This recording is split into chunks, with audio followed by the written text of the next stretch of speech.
ഇന്ന് കോളേജിൽ ഒരു ഗിഫ്റ്റ് എക്സ്ചേഞ്ചും കണ്ടാലോ?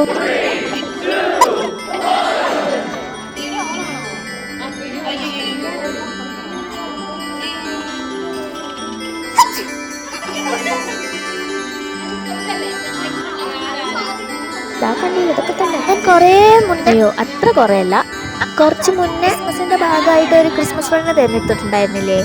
അതിന്റെ ഗിഫ്റ്റ് എക്സ്ചേഞ്ചിങ് ആണ് ഇന്ന്. ശരിക്കും ഇന്നലെ കൊടുക്കാനാണ് വിചാരിച്ചത്, പക്ഷേ ചില സാങ്കേതിക പ്രശ്നങ്ങൾ കാരണം ഇന്നത്തേക്ക് മാറ്റി വെക്കേണ്ടി വന്നതാണ്. ഞങ്ങൾ ശരിക്കും ആർക്കാ ഗിഫ്റ്റ് കൊടുക്കുന്നതെന്ന് അങ്ങോട്ടും ഇങ്ങോട്ടും പറഞ്ഞിട്ടുണ്ടോ എന്ന് ചോദിച്ചാൽ ഇല്ല കേട്ടോ. പക്ഷെ ഒട്ടുമിക്ക എല്ലാവർക്കും അറിയായിരുന്നു. ഒരിക്കൽ പറഞ്ഞ ഒരു രഹസ്യമായ പരസ്യമായിരുന്നു കേട്ടോ. എന്നാലും ഒരു രസമായിരുന്നു. എല്ലാ ദിവസവും എക്സാമും കേസിന്റെ ഒക്കെ ഇടയിലുള്ള ചെറിയ ചെറിയ സന്തോഷങ്ങൾ മാക്സിമം ആഘോഷിക്കാൻ നോക്കാറുണ്ട് കേട്ടോ. അപ്പൊ ഞങ്ങളെ സന്തോഷം ഞാൻ ഇങ്ങനെ പറയേണ്ട ആവശ്യമൊന്നുമില്ല, ഈ വീഡിയോ കാണുമ്പോൾ തന്നെ എല്ലാവർക്കും മനസ്സിലാവൂലേ എല്ലാവരും എത്ര ഹാപ്പിയാണ്. ഞങ്ങൾ ഈ ബഹളം കാരണം 2-3 പ്രാവശ്യം അവിടെയുള്ള സ്റ്റാഫൊക്കെ വന്ന് വാങ്ങിച്ചത് പോയതാണ്. എന്നാലും ഞങ്ങളോടാ അത് പക്ഷേ ബഹുമാനക്കുറവുകൊണ്ടൊന്നല്ല കേട്ടോ. ഇപ്പോഴൊക്കെ ആഘോഷിച്ചിട്ടില്ലെങ്കിൽ പിന്നെ എപ്പോഴാലേ? ഞാൻ സ്കൂൾ പഠിച്ചുകൊണ്ടിരിക്കുമ്പോഴാണ് ഇതുപോലത്തെ ഗിഫ്റ്റ് എക്സ്ചേഞ്ചിങ് ഒക്കെ നടന്നത്. പിന്നെ കുറെ കാലത്തിന് ശേഷം ഇപ്പോഴാണ്. ഇതിന്റെ ബാക്ക്ഗ്രൗണ്ടിൽ കുറെ കുട്ടികളെ കാണുന്നില്ലേ? അത് ഞങ്ങളെ ജൂനിയേഴ്സ് ആണ്. അവരും വേറെ ക്രിസ്മസ് ഫ്രണ്ട്സിനൊക്കെ തെരഞ്ഞെടുക്കുന്നുണ്ട് കേട്ടോ. ഞങ്ങളോട് ഇപ്പൊ കമ്പനി ആയിട്ട് വരുന്നേ ഉള്ളൂ.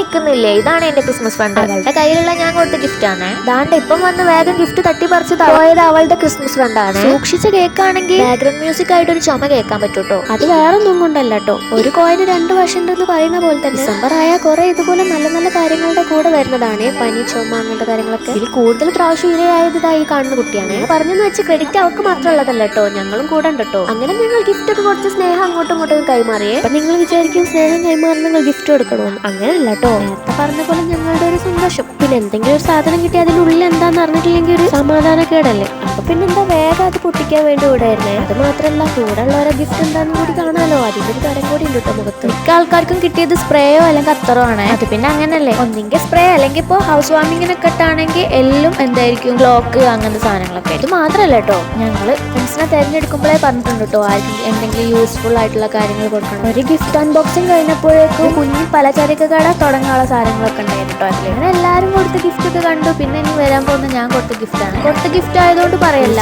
എന്നൊക്കെ പറഞ്ഞപ്പോൾ അവൾ ഇത്രയും കരുതിയിട്ടുണ്ടാവും. ഫസ്റ്റ് ഞാൻ അവൾക്ക് കൊടുത്തത് ഞാനും അവളും കൂടി നിൽക്കുന്ന കീ ചെയിൻ ആയിരുന്നേ. അത് കണ്ടിട്ടുള്ള സ്നേഹപ്രകടനം അപ്പൊ കണ്ടിട്ടോ. അടുത്തതായിട്ട് ഞാൻ കൊടുത്തത് വാട്ടർ ബോട്ടിൽ ആയിരുന്നേ. വെള്ളം കുടിച്ച് മരിക്കട്ടെ അങ്ങോട്ട്. ഇതിന്റെ ഇടയ്ക്ക് കുറെ ആൾക്കാർ അവിടെ ഷോ ഓഫ് ഒക്കെ കണ്ടിട്ടുണ്ട്. വീഡിയോ എടുത്ത് വന്നപ്പോൾ അത്യാവശ്യം ലോങ് ആയി പോയിട്ടോ, അതുകൊണ്ടാണ് ഇത്ര സ്പീഡാക്കിയത്. ഞാൻ ഇതിന്റെ ഒരു ലോങ് വീഡിയോ ഇട്ടാൽ വിചാരിക്കുന്നില്ല, എന്നാലും ഷോർട്സ് ആയിട്ട് തന്നെ ഇത്ര വ്യൂവേഴ്സേ ഉള്ളൂ. പിന്നെ ലോങ് വീഡിയോന്റെ കാര്യം പറയണ്ടല്ലോ എന്ന് കരുതിയിട്ടാണ് ഞാൻ ഇടാത്തത് കേട്ടോ. അപ്പോൾ എന്റെ ഈ ഒരു ചെറിയ വീഡിയോ ഇഷ്ടമാണെങ്കിൽ സബ്സ്ക്രൈബ് ചെയ്ത് കൂടെ മറക്കല്ലേ. ബൈ.